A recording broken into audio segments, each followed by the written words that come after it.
Police seized 2.6 tons of drugs since 2017. Only 30% of complaints made relate to corruption.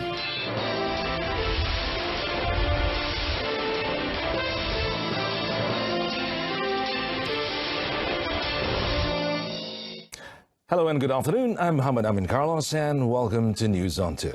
Well, a total of 2.6 tons of drugs worth 89.6 million ringgit was seized by the Royal Malaysia Police PDRM Narcotics Criminal Investigation Department NCID in collaboration with the Indonesian police in 29 operations throughout 2017 until last month. Now, Bukit Aman NCID Director Dato Muhammad Khalil Kadir Muhammad said 99 suspects involved in the smuggling and distribution of drugs were detained in that period. Brendan Lepol has the details. Further on the matter, Datuk Muhammad Khalid said despite the number and total value of the seizures were huge, the department was not satisfied with what the achievement, as the drugs that were smuggled using the sea route showed an increasing trend. Yang paling penting sekali ialah daripada negara serumpun kita ini, iaitu Malaysia dan Indonesia, kita perlu membenteras pergerakan dadah ini yang masuk ke negara kita daripada luar. Jadi ini yang paling penting. Hakikat kita akan fokus kepada penyaluran maklumat dan kita akan memberi kerjasama termasuk jugalah dari segi pengoperasian bersama, insya-Allah. He said this in a press conference after opening the working group meeting between NCID and the Indonesian National Police Directorate 4 of Narcotics Crime Directorate Tipit Narkoba in Genting Highlands, Pahang. Also present at the press conference was his Indonesian counterpart, Police Brigadier General Dr. Rantus Iko Danianto. The Bukit Aman NCID director further noted that from the intelligence and surveillance findings, the drug trafficking modus operandi using the sea route in the two countries was increasing. He said police were constantly working with various agencies, especially maritime, to curb drug smuggling activities in the country's waters.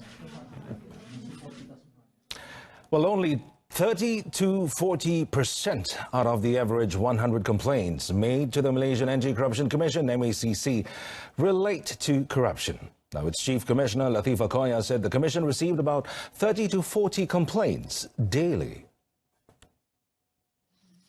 Latifah added that since she took office 2 months ago, her office has been filled with piles of complaints. Many, however, did not relate to corruption but other various offences such as road problems, sexual harassment and dissatisfaction over court verdicts. On an average, for 100 complaints, we can filter and sieve, and we get about maybe 30% only actually falls in the category of rasuah. The rest could be complaints to MPPJ lah, Majlis Perbandaran dan sebagainya, masalah jalan, isu sexual harassment, polis, ada yang tak puas hati dengan dia kalah mahkamah, dia nak ni, kata hakim tak puas, and all kinds of things. So we need to filter sebab people think MACC can solve all problems. So these are some of the issues that we need to deal with. So this is my challenge. Latifah said this after attending a meeting with government-linked companies and private sectors to explain and receive input on the soon-to-be enforced Section 17A of the MACC Act in Putrajaya yesterday. At the event, Latifah also said that MACC is in the process of implementing the Anti-Corruption Action Plan. Well, it has been a little more than 72 hours since the search and rescue SAR operations activated to locate Nora Ann Querin, 15, a missing Irish teenager. Now, the scope of this SAR operation, which enters its 4th day, has been expanded to include surrounding hills and creeks and not limited to the surrounding area of the 4-acre resort. Bukit Aman Criminal Investigation Department Deputy Director, Investigation Legal, Datuk Salihuddin Abdul Rahman said that finding the Irish girl was not an easy task. He said in order to locate the girl as soon as possible, the operations today was also assisted by local people, including the Orang Asli people, who volunteered to help locating Corin. As of yesterday, the SAR operations involves 178 personnel, and Datuk Salehuddin said it was sufficient at this time and did not rule out the possibility of increasing the force if needed. Security agencies involved in the SAR operations include the Police, General Operations Force, the GOF, 4th Semenyih Battalion and Sonoy Perak Unit from PGA 3rd Battalion, State Fire and Rescue Department, Malaysian Civil Defence Force APM, Malaysian Volunteers Corps Department, RELA, State Forestry Department, Sapura employees, as well as locals including the Orang Asli. He also urged all parties not to speculate about the teen disappearance as it could cause anxiety among family members and the community. Well, the Ministry of Education, MOE, yesterday issued a list of frequently asked questions, or FAQ, and answers on the introduction of khot in primary schools next year to alleviate some of the fears surrounding it as debate rages on following a massive outcry and lack of information on the subject. Now, the ministry said khot will be an additional segment of the revised primary school standards-based curriculum, or KSSR, for the Standard 4 Bahasa Malaysia syllabus, and there will be no assessments and tests for it. The main issue that many non-Bumiputras and non-Muslims have is why the subject has been made compulsory, to which the MOE responded by saying that KAT will take up only 6 out of 164 pages of the new Bahasa Malaysia or BM Standard 4 textbook as part of language art activities. The MOE added that the 6 pages will not be sufficient to master Jawi, but is more to enhance one's knowledge of history, art and heritage of BM.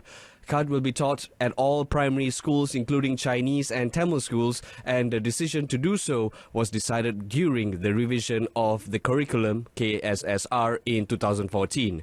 KAT will be compulsory learning for Level 2 students, which involves Year 4 in 2020, Year 5 in 2021 and Year 6 in 2022, while students from Years 1 to 3 need not to take the subject.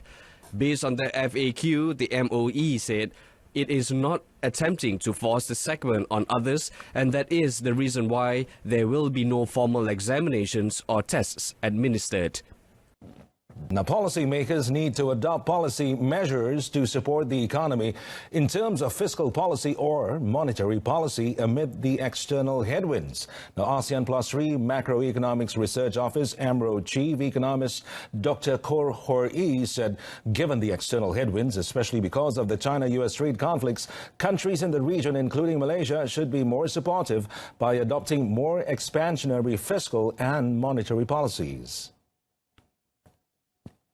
Commenting on the uncertainties in the country's currency and equity markets following the dispute between the two countries, Dr. Kor said it is clear that Malaysia has so far shown good resilience in facing various external challenges. The country also proved its ability by recording an economic growth of 4.7% last year. The market sentiment, I think, would depends very much on what happens abroad, especially what happened in the U.S. economy and also in terms of policy in the U.S. and in China. At the moment, there's a lot of uncertainty, but as I mentioned, I think one of the positive development is that financial market have generally eased. Interest rates have come down across the board. So this has provided central bank with a bit more space, more flexibility to support the economy if they need to. He said although the country's economy is projected to grow at 4.5% this year, it is likely that the forecast will decline by 4.4% if the trade war prolongs. Dr. Kor said this at a media briefing on the ASEAN Plus 3 Regional Economic Outlooks 2019 in Kuala Lumpur yesterday.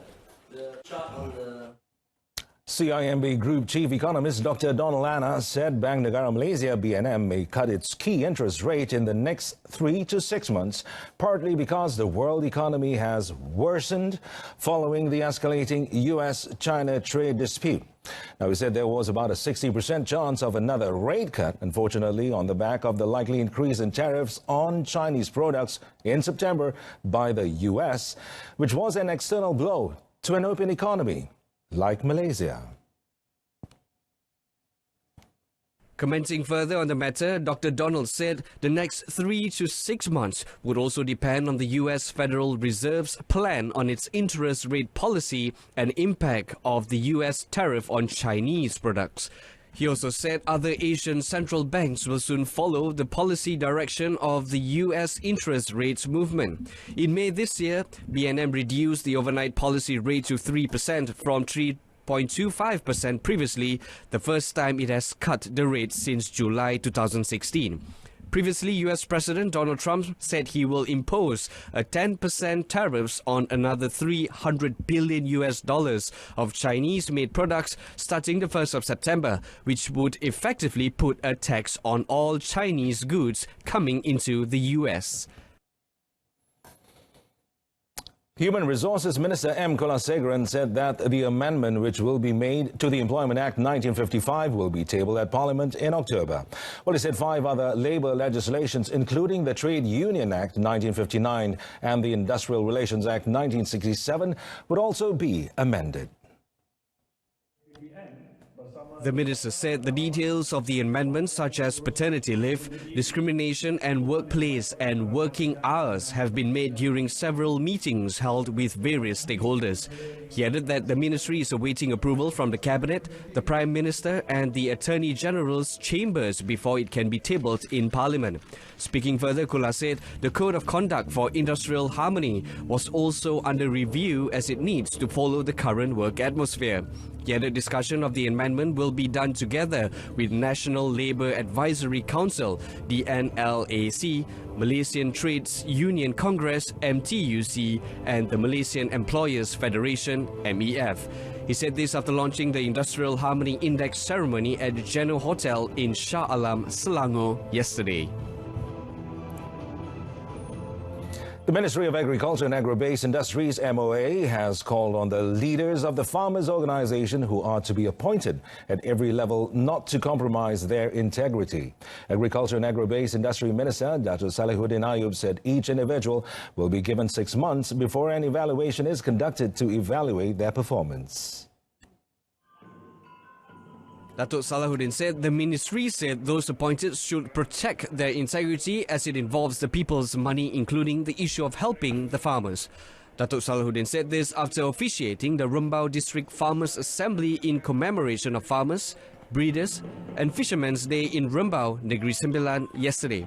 He added that the area farmers' organisation should be able to create profitable businesses or activities in order to stand on its own without relying too much on the government. In conjunction with Farmers, Breeders and Fishermen's Day celebration, the agriculture sector is promising a lucrative income not only for those who want to make it a new profession but also contribute to the growth of gross domestic product. In the aerospace industry, Airbus Helicopters has further bolstered Malaysia's position as the regional aerospace and aviation hub with the opening of its Regional Helicopter Completion and Delivery Centre, or CDC, in Subang Jaya, Selangor. Now, Transport Minister Anthony Loke Siu Fook said that the new Airbus helicopters would be delivered to buyers in the region from the centre in Subang. Launching the new Regional Helicopter Completion and Delivery Centre for Airbus in Subang yesterday, Loke said a large investment strategy has been put in place in the suburban Selangor town and an announcement will be made in the near future. Aerospace industri ini merupakan satu industri yang dititikberatkan dan juga diberikan perhatian oleh pihak kerajaan kerana ia mempunyai satu potensi yang cukup besar dalam berbagai bidang dalam aerospace industry, termasuk helikopter. Seperti yang saya katakan tadi, dalam masa 20 tahun yang akan datang, global demand ataupun permintaan untuk helikopter di seluruh dunia akan mencapai 22,000, di mana 35% itu adalah dari Asia Pacific. Meanwhile, Airbus Malaysia Managing Director Raymond Lim said the new centre has the capability of completing and delivering up to 20 helicopters a year.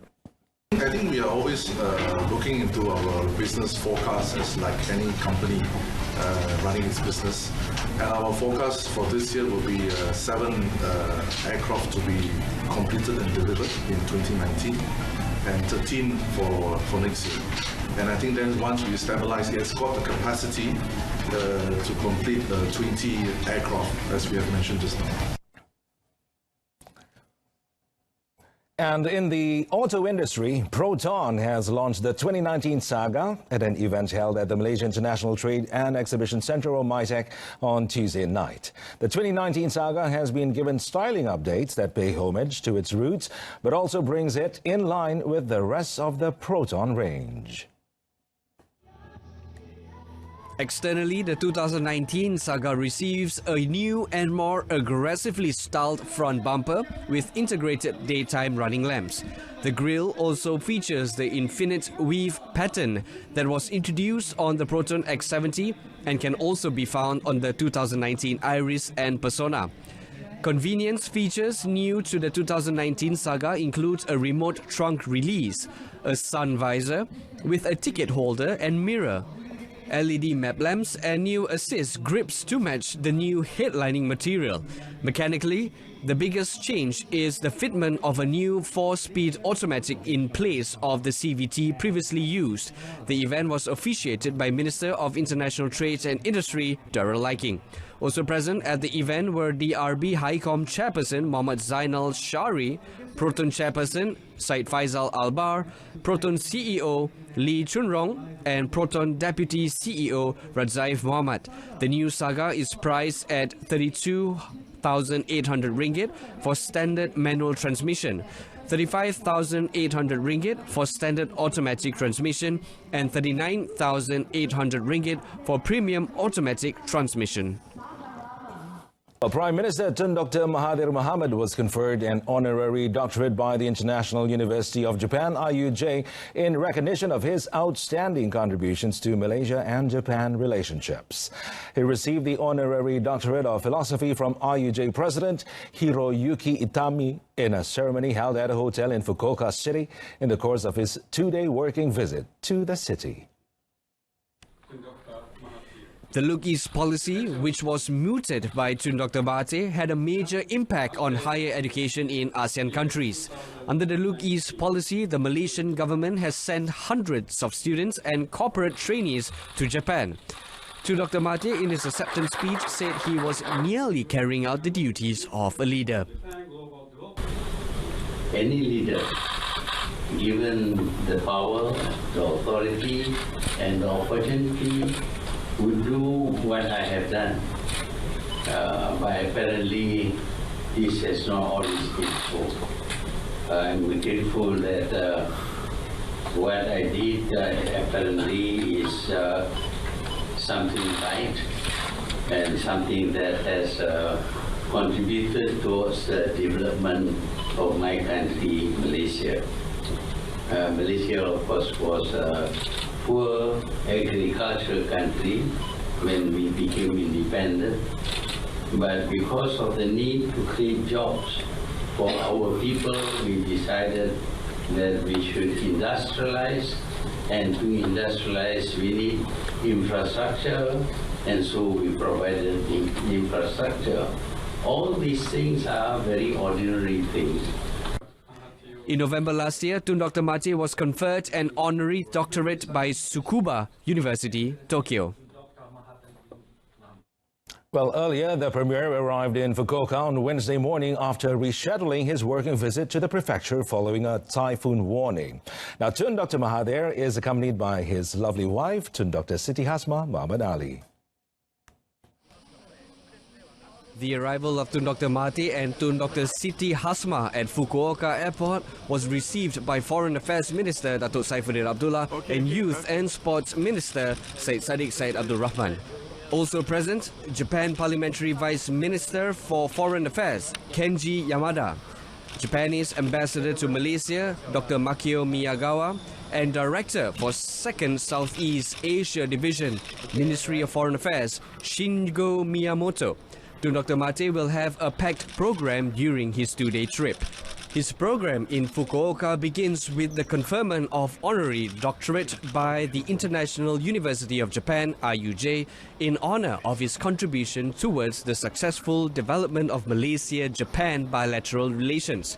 He will then travel to the Japan Future Leaders School, JFLS, at Munakata City to deliver his lecture on how science and technology will contribute to world peace at the summer school.